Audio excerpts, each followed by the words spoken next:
Hey Amarillo, I'm Jason Boyette, and you're listening to Hey Amarillo, the interview podcast featuring some of the most interesting people and stories of Amarillo, Texas. Today's guest is Lauren Hough, and Lauren is someone I've wanted to interview for a long time. She doesn't live in Amarillo now.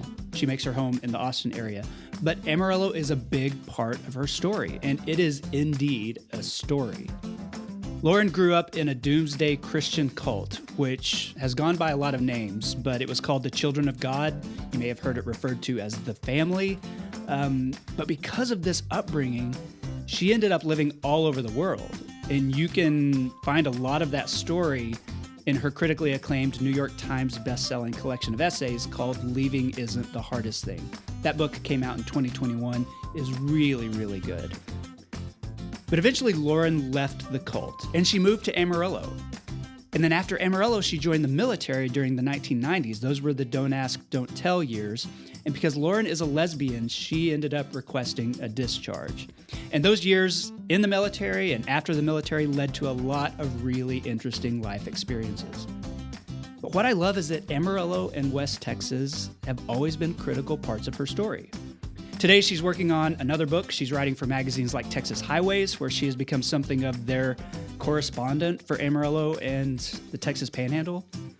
And when one of those assignments brought her to Amarillo a few weeks ago, we finally got the chance to sit down for an interview. So here's Lauren Hough.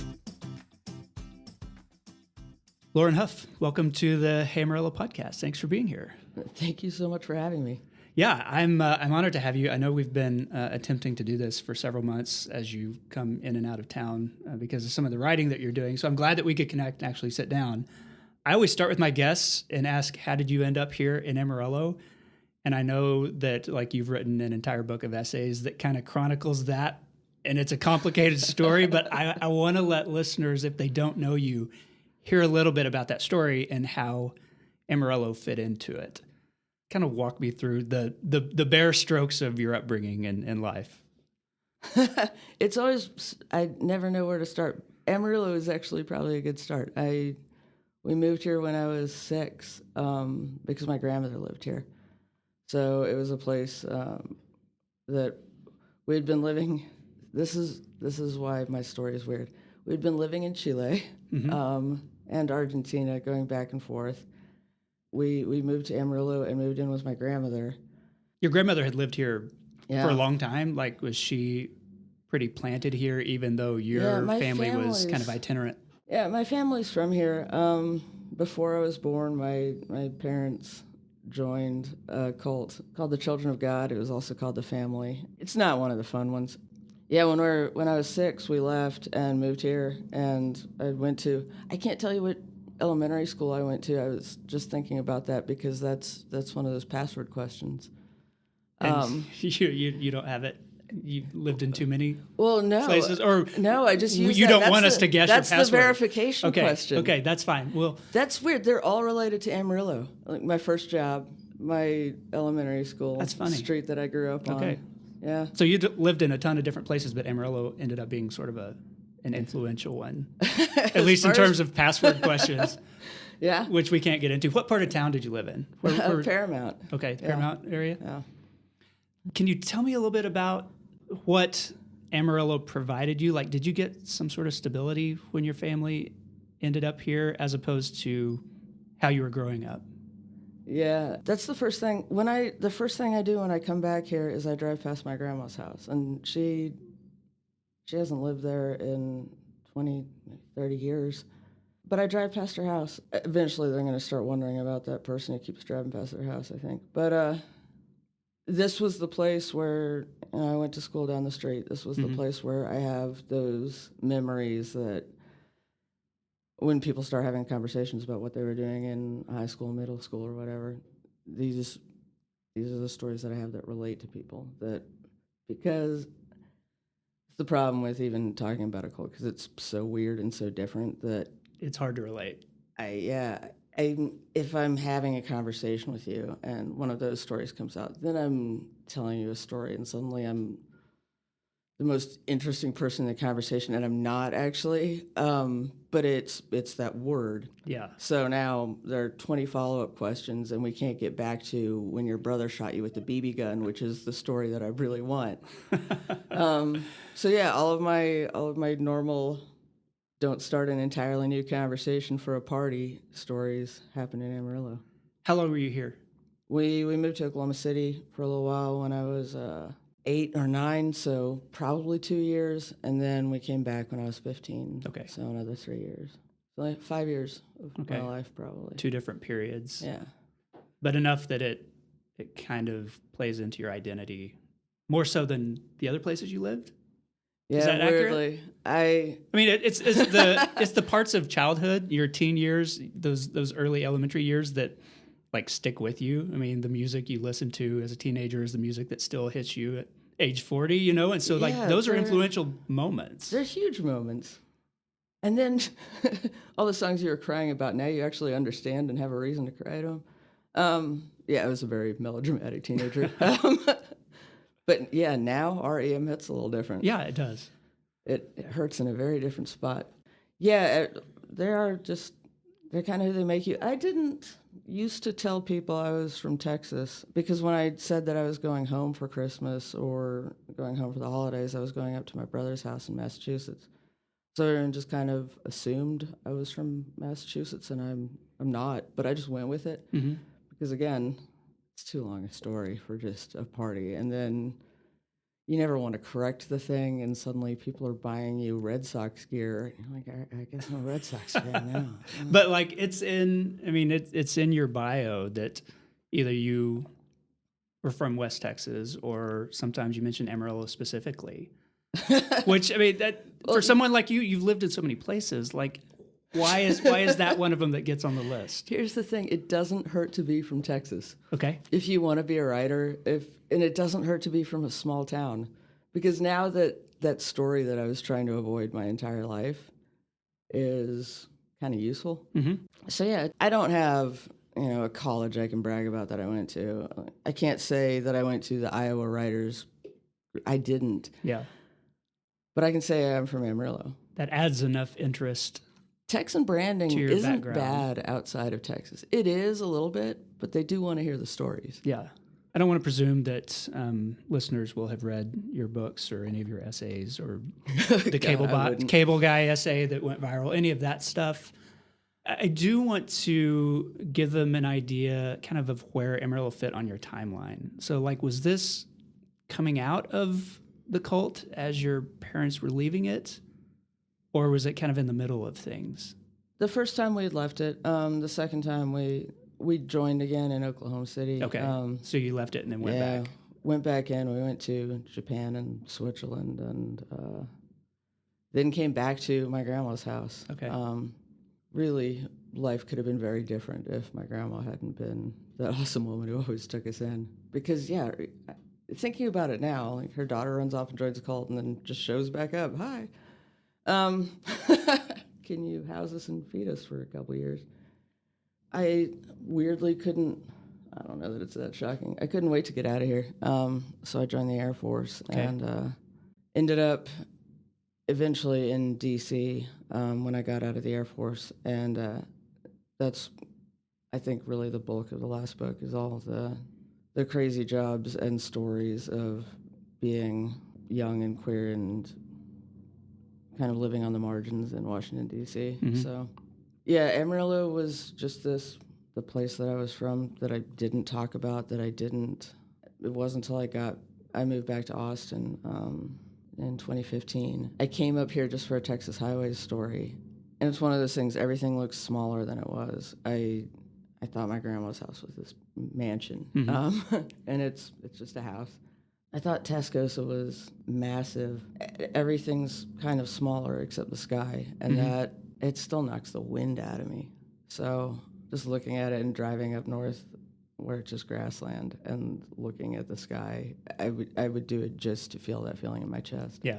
One of the reasons I wanted to talk to you, obviously the book of essays is interesting. It was New York Times bestseller, and then you had Amarillo in your bio, but like, you talked about Texas highways, and for the past, I don't know, 8 or 10 years, like you've been writing about this area for, publications in Texas. Like you've kind of become the panhandle person for Texas highways. I don't know if that's an official designation, but like that's why you're here now. And so, yeah, tell me why. Like, and does that feel like a good fit for you?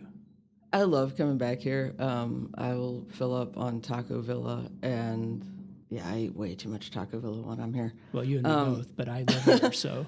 But I do love coming. I wish you would send me to the beach sometimes. Mm-hmm. That would be cool. But no, I somehow the Texas Highways editor, this guy named Mike Hoinske, and he is really persistent.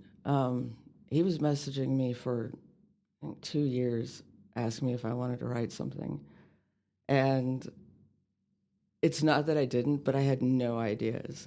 And I remember I asked my brother about it, and he started telling me about some murder, like 5 generations back in our family or something. I don't know. There was a coroner who was elected who declared it a hunting accident, but it wasn't. And I don't think he's read anything I've written. That's how I figured that out. I called him on it too. It's funny. That's not my thing. I was like, I don't do true crime. I don't even know how to do true crime. This feels like a lot of research. And I had nothing, but I had my grandfather told me this story. It was right before he died, actually. He had Alzheimer's, and I was watching him in the afternoon. And he started telling me this story about Bonnie and Clyde. And I couldn't figure out if he was pulling my leg. I asked my dad about it, and he's like, no, it was Dillinger. Dillinger was in Chicago. Yeah. Wait, is this story real? But also, he'd heard the story before. So I told the Texas Highways guy, all right, I have this. My grandfather told me this story. I don't know how you would write about a thing like that. And so you go to Shamrock and you find out if it's true, and then you write about going to Shamrock and finding out if it's true. I think we should make it clear that I have faked my way into being a writer up until this point. I have no idea what I'm doing. I like writing, and I think I'm kind of funny, which is sometimes a problem. Yeah, so I went up to Shamrock, and it was fun. It was fun as hell. I was walking into places with a little composition notebook and taking notes like I was doing a research paper, but I'm way too old to be doing a research paper. And telling people that I was doing a story for Texas Highways, which helps a lot. Yeah. People are so nice to you. Yeah. It just, everything changes as soon as you drop Texas Highways. I do that now. I was driving around the country, and I gave that to a border guard at the Canadian border coming back into the States. He said, what do you do? And I'm a writer. Who do you write for? Texas Highways. Everything changes at the border. That's interesting. I want to talk about that part of it because, like you said, like you had a bunch of careers. None of them were writer until you were a writer. How did that happen? Because you went from having written an online essay about being a cable guy to like having a book deal and a book of essays. And like, did that feel like something you were equipped for, or did you just feel like, oh, here's this thing, I guess I got to write a book now? I did everything backwards because I didn't know how to be a writer. I got very, very drunk after a breakup and emailed an agent in New York that I'd written this book, and then had to send a follow-up saying, I'm sorry, I had to get drunk to send this. Had you written the I book apologize at for that point? the typos. Like, I did you had, have... but it was terrible. Okay. It was a really bad memoir of the type that I assumed people would want to read, because it was a lot of what I'd been reading lately. I didn't really want to write it. It was really bad. But she emailed me back the next morning and agreed that book was terrible. And but she said, but you can write and you have a story, so let's work on that. So we did, and then that book didn't sell. No editor wanted it. It was another terrible book. And I gave up. I had given myself, right around the time, I had a midlife crisis, like you do. Mm-hmm. I'd been living in D.C., I was working as a cable guy, and I was miserable. And all I ever wanted to be was a writer. So when I got that agent, I was like, I'm going to do this. I would give myself 5 years to figure out how to make this work. So I sold my house, saved everything, and moved here because it was cheaper. Moved here also, or moved to Austin as a backup plan because Texas veterans could go to school for free. Okay. Like if the writer thing doesn't work out, at least I'm in Austin. I'm going to school. Yeah. I'm not going to be a cable guy anymore. Like, this is ridiculous. You work outside and you start getting old. You feel it. And yeah, there's a timer on my body. So I failed. I was writing more bad fiction, and I'd gotten on Twitter and kind of noticed I was pretty good at the format, just one-liners. I was like, all right, well, at least this is a way to meet writers and talk to people in publishing and try to figure out what I'm doing. Yeah, I wrote a Twitter thread about being a cable guy, and one of those people I'd made friends with said, hey, my editor wants a story about this. So I wrote a thing that I thought no one would read. Why would they? It was cable guy stories. And it was long. It was really long. It was really long. Yeah. It's like a 15, 20-minute read at least, which doesn't sell. Well, not today for sure. No. And yeah, it went, at last count, something like 12 million people have read that thing. It was 8 million in the first weekend. Man. Which is insane. So yeah, that thing happened, but we don't have phones anymore. But it used to happen in a movie where someone had this thing and then suddenly all the agents and Hollywood people are calling them. Yeah. That happened in my Twitter DMs, so it was just a complete. Wow. I don't want to cuss on your show. It was a mess. Yeah. Things had, yeah, it was a mess. We'll go with that. But all of a sudden, yeah, suddenly the industry was interested. Yeah, suddenly I had a book deal, and I got to choose which editor I worked with, which is massive, because different editors want you to write different books. And one of the things I really didn't want to do was write a cult tell-all. Okay. I thought I had to. Like you thought that was the thing that made you interesting, that people would want. And then no one wanted it. Okay. I'm like, great, well, now I don't have to do that. Suddenly everybody wanted it, but I think they were right the first time. There's just too many of those, and I didn't want to do it. So yeah, I got to write it the way I wanted to, which was a book of essays where I can reflect on the cult. And in some ways, getting people to read your book is sort of the putting sugar in medicine thing of, you can have some cult stories, but here are the things I actually want to talk about. And it's a lot more fun way to writing essays, because you can jump all around. And as long as you bring it back there at the end, it kind of works sometimes. So it's just fun. You went from that to you're working on another book that's still in process. You're writing the magazine articles. Like, do you feel like a writer now? I mean, does it feel like, well, let me ask it this way. Does it feel like what you thought you wanted when you were determined to become one? I think I complain about it a lot more than I imagined I would, and then have to remind myself that I'm doing exactly what I wanted to do, which is pretty cool. I also kind of made a living out of complaining, so I'll probably keep going with that. But it's a good thread for an essay. I mean. Yeah, there's that. I don't know. I get to do field trips for a job, which is crazy. I get to go into a museum is my job, and the talking to people thing can get a little harder. I'm really hard at starting the conversation. Once the conversation gets going, and if you say Texas highways, people just want to be quoted, so they will say all sorts of fun stuff. And then you just have to scribble really fast. It's funny, when I started doing the Texas highways pieces, I really wanted people to know that I was a writer and I worked for Texas Highways. And now I'm calling people up and saying, all right, so it's basically a research paper, and I don't know what I'm doing. I have to get a lot of quotes so that I can turn them into a story somehow, and just anything you say or do that would help with that, that's what I need. And yeah, I'm no longer pretending to be a writer, so I feel like more of a writer, because I don't need people to know anymore. Okay. So I think that that matters. makes sense. Yeah. Yeah, you lose some of the guardedness people might have if they think, oh, a whole bunch of people are going to read this versus this is just a research paper Yeah, that I nobody's don't. going to look at. I don't. I've had people take me seriously, and it's really uncomfortable. So now I need them to not. At first, I desperately wanted them to. Mm-hmm. Then I experienced it, and it's not a lot of fun. So yeah, I've gotten back to. I'm good.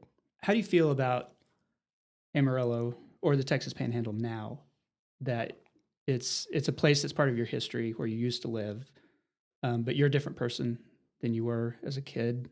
Most likely, you're approaching it with the eye of a reporter, which is a little bit removed. And like, how does this area hit you now as an adult, coming back to it? The friendliness is actually jarring to me. Um, Having been on the East Coast Mm-hmm. or even in Austin, which is just full of California now. Is it jarring in a good way or in an uncomfortable way? It's jarring in an uncomfortable way for a split second, and then I realize that it's sincere. It takes a moment to adjust of, oh, this is really happening. The first time it happened was I went to a Sonic because you have to go to Sonic. I was very excited to see one, and I didn't have a tip, so I went in and asked for change for a 5, and I was going to buy a pack of gum at the place next door so I could run back over and give the woman a tip.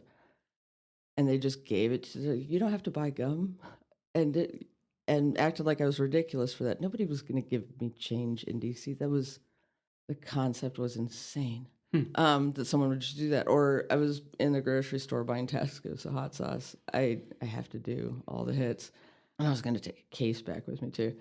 And someone just started talking to me at the grocery store in the same aisle about hot sauces. My first instinct, are they drunk or a crazy person? Or am I someone about to ask me for money and tell me a story about how they ran out of gas? But no, it's just, they're just talking to me. And then it's fun. And then I go back to where I live and start talking to someone in a grocery store, and they look at me like I'm about to ask them for money.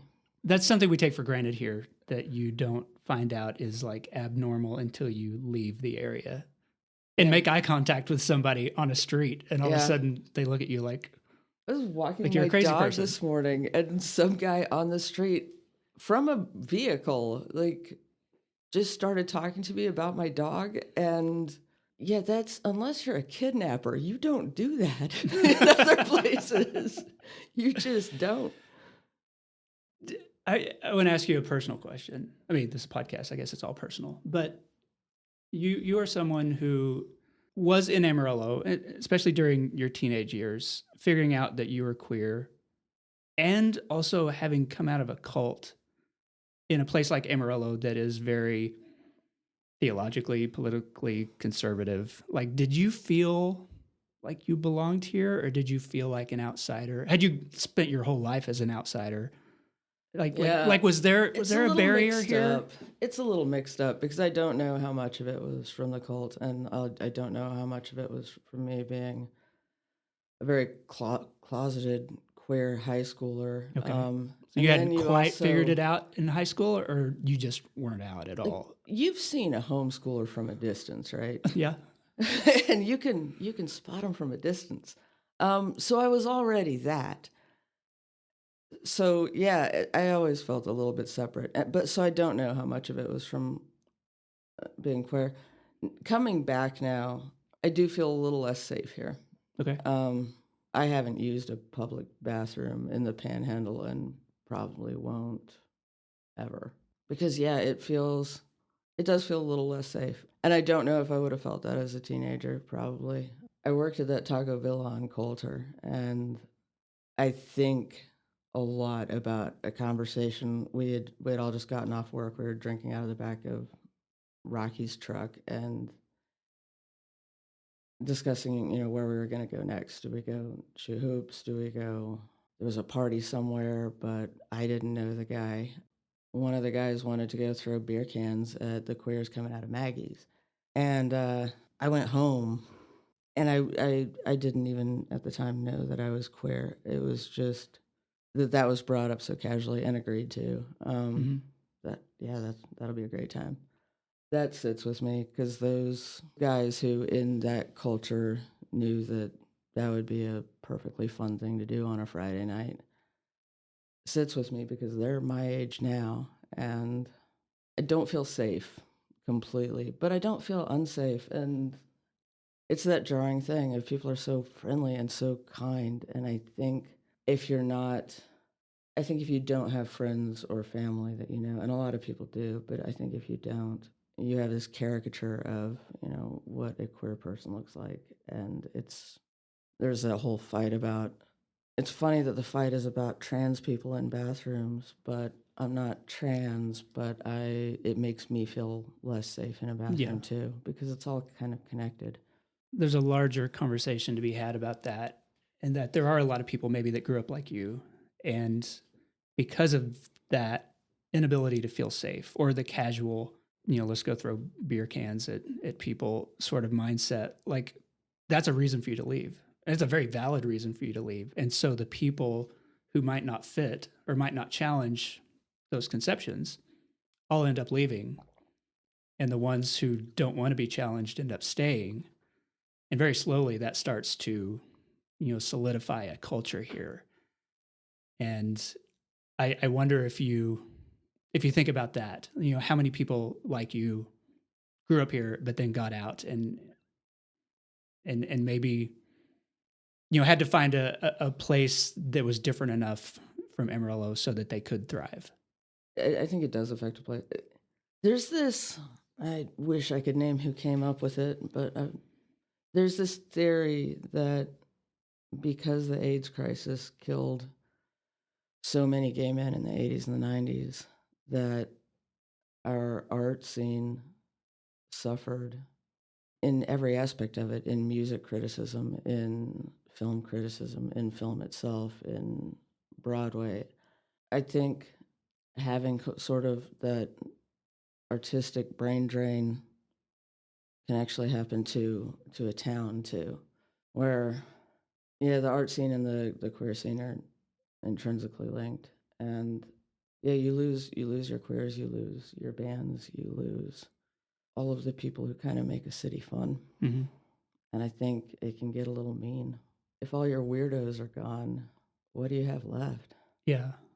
And Amarillo has, for all the problems, we've kind of prized ourselves in being a place for weirdos. We had some great weirdos. I mean, amazingly, and some of them might have been criminals. I still, we'll not name names, but we don't. But I think you have to value your weirdos. That's how you end up with a punk scene. That's how you end up with an underground music scene. That's how you end up with people who cannot do any other sort of work. So they open a food truck, and it's like these bomb-ass burritos that you would never get anywhere else. But all those fun ideas, I think, come from, you got to value your weirdos. Yeah. The last question I want to ask, and this is one I ask a lot of guests to kind of close out this first section, but like, are you surprised where you've ended up? That you are a published writer, that you've come back to Texas. Do you look back and think, this is not what I expected? I think sometimes, way too often, just kind of how close I was to the edge of how many times I've lived in my car. I moved to DC to live in my car with the idea that I would be able to just get a job and find a place to live. And then I did the same thing. I sold my house and moved into a Winnebago with the idea that the only way out was to be a writer. I think it's kind of good to back yourself into a corner, burn the side of the bridge you're standing on sometimes so that you have to go forward. There are nights I can't sleep until I count, how many steps I am from losing any of this again. And there are a couple steps now. They can cancel your award, but they can't take best-selling author out of your name. That's always going to be there. You can see a really long way from any place on the edge of this town. This is not one I saw, but I'm happy it happened.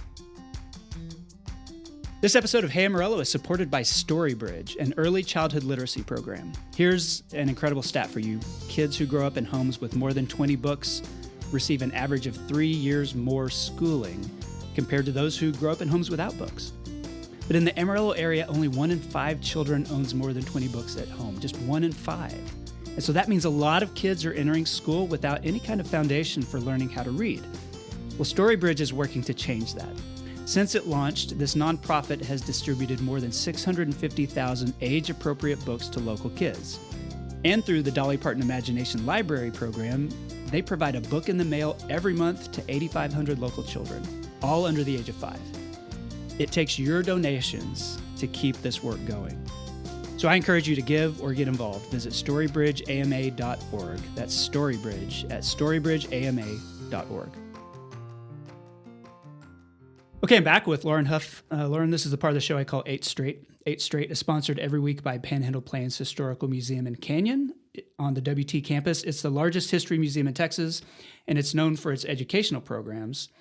Last year, more than 500 different researchers from around the state and nation visited the museum to use its research center, library, and archives for various projects. In the past, people like Larry McMurtry or Ken Burns or Timothy Egan have taken advantage of these resources. There's so many weird books and documents about the history of this place that just a researcher can go access and look at. So you can learn more about that at panhandleplains.org. Okay, first question. I know you don't live here currently in the Panhandle, but when you think of the Panhandle 10 years from now, what do you hope for? I think it's easier to see when you haven't been here in 10, 20 years and then you come back into town. It's gotten bigger. It used to end, when I left, we had just gotten that Barnes & Noble on Sauncey and the Home Depot. That was very exciting. It's the edge of town back then. Yeah, that was the end of it. And it keeps growing out. It would be really cool if some of those old buildings downtown, and I see that it's happening, which is really cool. Some of them are hotels now, which is cool. Yeah, the Barfield. Like it was a ghost town. Yes. At the same time that I left. I don't know. I hope I come back in 5 years and, there's a streetcar there and it's turned into like the place people go. And the place people lived. Some of those old bungalows are really cool. Yeah. And yeah, I don't know how, I'm not in charge of anything. I don't know how a thing happens. I'm just really happy to see that it's starting to, people are moving in there. Okay. So, yeah. Other than wind, and we can talk about that if you want to, but what does this area have too much of? Chain coffee shops. Y'all have roasters. I don't think you appreciate how good Roasters is. Yeah. I've been a lot of places, and Roasters is so good. I don't know why there's a Starbucks here. That's ridiculous. You have a roast, and they have drive-thrus now. We've got Roasters, which is homegrown. We've got Palace, which is homegrown. And we still have, Dutch Bros and Starbucks. Nobody needs Dutch Bros. We just got one of those on my street. That's if you want coffee that is blue or yellow somehow and not. It's unnecessary.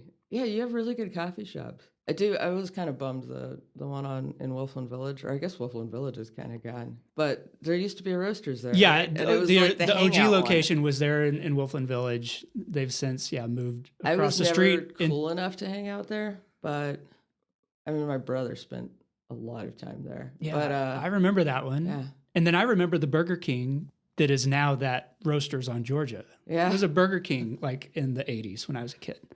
I worked there one year. Did you? Yeah. That one with the little terrarium sort of windows and stuff like that?